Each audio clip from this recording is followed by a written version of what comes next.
हमारी कहानियां, हमारे आसपास की आवाजें, यही है आसपास की बात, जहां हम लाते हैं आपके लिए इतिहास, संस्कृति और वो सच जो अक्सर अनकहा रह जाता है, क्योंकि आवाज आपकी है और बात हमारी। ये है आसपास की बात, जहां आपको मिलेगा हर वो किस्सा जो है आपके दिल के करीब, चाहे हो इतिहास, राजनीति या आपके शहर की गली कूचों की बातें, क्योंकि हम बोलते हैं आपकी भाषा, आपके अंदाज में।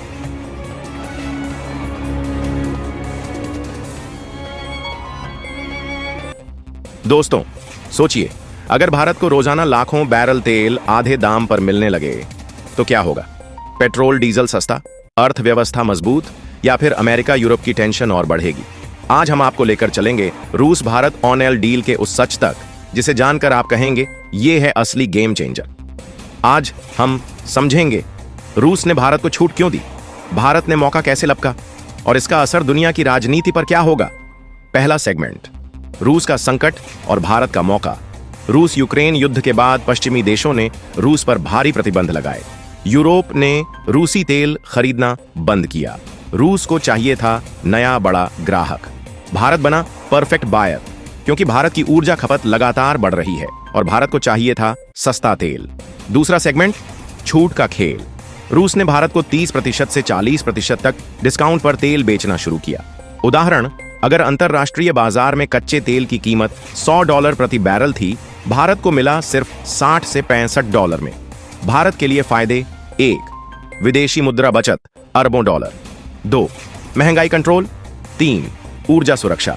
तीसरा सेगमेंट, अमेरिका और यूरोप की टेंशन। अमेरिका बोला, भारत तुम रूस की मदद कर रहे हो। भारत ने जवाब दिया, हमारे लिए एनर्जी सिक्योरिटी सबसे जरूरी है। अमेरिका और यूरोप नाराज तो हुए, लेकिन भारत को रोक नहीं पाए। नतीजा, भारत बना रूस का सबसे बड़ा तेल ग्राहक। चौथा सेगमेंट, तेल से रिफाइंड प्रोडक्ट्स का खेल। भारत सिर्फ कच्चा तेल नहीं खरीदता, उसे रिफाइन करके पेट्रोल डीजल बनाता है, फिर वही यूरोप अमेरिका को एक्सपोर्ट करता है। यानी रूस का तेल, भारत का मुनाफा और यूरोप की मजबूरी। यह खेल भारत को बना रहा है ग्लोबल एनर्जी हब। पांचवां सेगमेंट, भारत की अर्थव्यवस्था पर असर। सस्ते तेल से क्या मिला फायदा? 1. जीडीपी ग्रोथ तेज। 2. रुपये पर दबाव कम। 3. महंगाई काबू में। लोगों तक असर, पेट्रोल डीजल उतना नहीं बढ़ा जितना बाकी देशों में। इंडस्ट्री और ट्रांसपोर्ट सेक्टर को राहत। छठा सेगमेंट, रूस भारत रिश्ते और भविष्य। भारत रूस रिश्ते दशकों पुराने, सोवियत यूनियन से ही। अब तेल की डील ने इस रिश्ते को और मजबूत किया। रूस ने भारत को सिर्फ तेल नहीं, बल्कि भविष्य के एनर्जी प्रोजेक्ट्स भी ऑफर किए हैं। सातवां सेगमेंट, रिस्क और चुनौतियां। रिस्क: 1. अमेरिका का दबाव बढ़ सकता है। 2. रूस पर युद्ध लंबा खींचने का खतरा। 3. तेल कीमतों में अचानक उछाल, लेकिन भारत ने अपने मल्टी पार्टनर पॉलिसी से बैलेंस बना लिया है। 8वां सेगमेंट, आने वाला समय। अगर भारत इसी तरह डिस्काउंट पर तेल लेता रहा, भारत दुनिया की टॉप 3 अर्थव्यवस्थाओं में और तेजी से पहुंचेगा। भारतीय रिफाइनरी कंपनियां Reliance, IOC, BPCL global player बनेंगी। भारत एनर्जी सुपर पावर बन सकता है। 9वां सेगमेंट, ग्लोबल ऑयल मार्केट में भारत का रोल। पहले भारत सिर्फ खरीदार था, अब भारत बन रहा है निर्धारक, decision maker. OPEC, Saudi Arabia, UAE आदि को अब भारत की जरूरत है, क्योंकि भारत दुनिया का तीसरा सबसे बड़ा ऑयल इंपोर्टर है। आंकड़े, भारत रोजाना 5 मिलियन बैरल तेल खरीदता है। इनमें से लगभग 40% अब रूस से आता है। इसका असर, जब भारत रूस से भारी छूट पर तेल लेता है, बाकी सप्लायर्स सऊदी, इराक, UAE भी मजबूर होते हैं कीमत घटाने पर। यानी भारत ने पहली बार ग्लोबल प्राइस गेम में अपना दबदबा बनाया है। 10वां सेगमेंट, भारत की फाइनेंशियल चालें। भारत ने डॉलर पर निर्भरता कम करने की कोशिश की।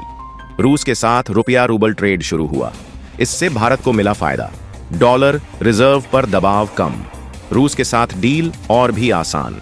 धीरे धीरे यह डॉलर की पकड़ को कमजोर करने वाला कदम बन सकता है। 11वां सेगमेंट, जियोपॉलिटिक्स का बड़ा खेल। रूस भारत डील ने क्या मैसेज दिया? 1. भारत किसी भी दबाव में नहीं झुकता। 2. भारत सिर्फ न्यूट्रल नहीं है, बल्कि इंडिपेंडेंट ग्लोबल पावर है। 3.